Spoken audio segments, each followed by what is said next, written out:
Next thing we want to do is start up the flight simulator. And there's the old Piedmont Ultralight ready to go. Only carries one passenger, that's the only problem. Alright, we're going to change our aircraft, and I'm going to pick the 10 Mouse 737-200. Again, a free download. If you have something that's better than that, then have at it. Going to change our location, and we're going to go to Charlotte. Very important here, you want to spawn up at the gate whenever you log online. So let's go ahead and get started at a gate. Makes air traffic controllers on the network crazy when you spawn up on the runway, so don't do it. Weather type, VATSIM will allow you to fly in any kind of weather you want. If the weather is too ugly for you, you can fly in clear weather, or if it's too nice for you, you can load in nasty weather. I always fly real world weather, but you're welcome to fly any kind of weather that you want, and you can fly any time of day that you want. If you don't like to fly at night, and it happens to be at 2 o'clock in the morning where you are, then load up daytime. I usually fly the actual time, and you know the rest. Alright, first things first, we want to have our parking brake on. The ACARS program I'm going to show you, and most of them will not allow you to even start the log until the brake is on, because it's going to determine your time from the time that you turn the brake off until you put it back on at your arrival airport. Alright, now that we have the aircraft up and loaded, one of the next things that I do is I go up by hitting the Alt button and going to my add-ons and starting Squawk Box. I do this first because sometimes Squawk Box has a tendency of not loading up properly and sometimes crashing your flight simulator. Usually it only happens one time, then you can get it back. So once you know you're safe and you got it up, once you got it up, it's up. Another little secret of Squawk Box, in the upper right hand corner of Squawk Box, you've got the X button. That will not close it out, that simply minimizes it. So don't worry about ending your session with Squawk Box by hitting the X. You're going to want to hit that. Now that we know that Squawk Box is working, we're going to go to the Start button, hit Connect, and you can check. I usually use the same server. It's whichever one works quickest for you, depending on where you are in the world. User ID, password, and your call sign. It will remember the last several call signs that you've used. The rest of the information is usually right. Aircraft, you can store different types of aircraft in. We're going to be flying, again, the 737-200 with the Piedmont paint scheme. And we're going to hit Connect. And we are connected on the network. Now, I know it's blurry on this video, but on your screen, this is where you'll have the indication that you are connected to the network. Now, let's minimize Flight Sim for a second and get our ACARS program up and running. I use a program called FS ACARS. It's free. You can get the information to download it through the Piedmont Virtual website. I also like KACARS free. That's a good version. So I'm going to open it up. We got the Piedmont Virtual as the company configuration. Again, you can load this in, and I'm going to choose selected company. Is the plane at the departure airport? Yes, it is. So we're ready to go.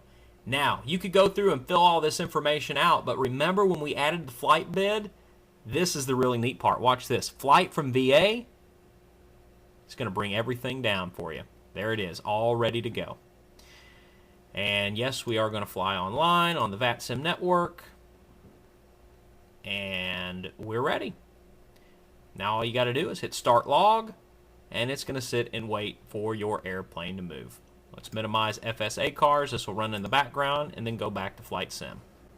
Now, the ACARS portion is completely optional. It's just another mode of communication. It has nothing to do with VATSIM. It doesn't use the VATSIM servers. It has nothing to do with ATC. It's just another way that your aircraft is monitored, and then that information is stored, and at the end of the flight you can then send in the flight plan to Piedmont Virtual without filling out a bunch of forms. So that's kind of neat. It does communicate with our website as well and updates the live map that's available that you may have seen at PiedmontVirtual.com. Alright, what's next? We want to load up our flight plan, so let's go to Flights, Flight Planner, Load, and we'll go to our Download section.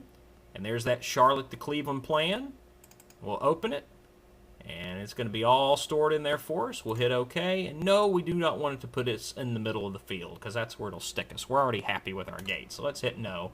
Now we got our flight plan ready. So if I open up the old trusty GPS 500, which is as basic and as raw as it gets, well, the flight plan is already in there for you. Look at that. We're ready to go.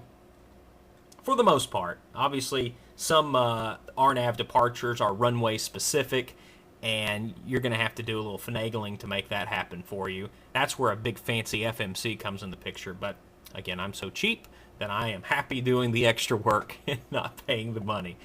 All right, so we are just about ready to go. We've got our flight plan in. We're filed with VATSIM. Everybody's happy. You can always go to VATSPY and use your VATSPY program. Here's a link to download that program and look at it on another computer. Maybe you keep a laptop. I keep a laptop sitting next to me, and you can see if ATC is on. If ATC is on, they're going to appear in this box on the right side of Squawk Box. Now, keep in mind the hierarchy of VATSIM ATC. You're going to be choosing the position that is the lowest for what it is you're trying to accomplish. So we're sitting on the ground at Charlotte. We need IFR clearance to Cleveland. So we're looking for Charlotte delivery. If they're not on, then it would be Charlotte ground. If they're not on, then it would be Charlotte tower. If Charlotte tower's not on, then it would be Charlotte approach or departure. If they're not on, then it would be Atlanta Center. If no one's on, as it is right now, well, then we won't be talking to anybody. We'll be going to what's called the Unicom. And you can set your radio on this particular aircraft. Our radios are accessed by the Shift 2 button, and we can go dial in the Unicom frequency. The other thing you can do is really simple. With Squawk Box, you can set your COM radio by pressing .com1 122.8, hit enter, and that's the Unicom frequency. And take a look at this. It's already dialed in to your aircraft. The other thing on VATSIM, if you're flying without ATC, the standard squawk code for IFR flight without ATC is 2200. You know, VFR is 1200, IFR on VATSIM is 2200. So you can set your transponder the old-fashioned way, or you can just go .x space 2200, enter, and your transponder is set. The other thing, let's check the weather. Since we have no ATC to assign us a runway, I'm going to do .METAR, KCLT, hit enter, and we can check the weather. Wind 250 at 5. So it looks like we'll be departing from the south today here at Charlotte. One other item of interest, in your Squawk Box panel that's going to pop up, you have the different modes for your transponder. Normal is mode C or mode altitude. You have standby, which means that you will have a primary target dot appear on ATC radar, but your flight plan information, or your data tag rather, will not appear. So most airports want you to squawk normal when you are on the taxiways and the runway. A lot of airports, it doesn't matter. They certainly want you to be squawking normal or mode C when you get on the runway for takeoff. When you're sitting on the ramp, you can squawk mode standby. When you exit a taxiway and hit the ramp on arrival, go to standby. It's just fine. So as you get ready to back out, we can go ahead and go to normal. The other button is the ident button.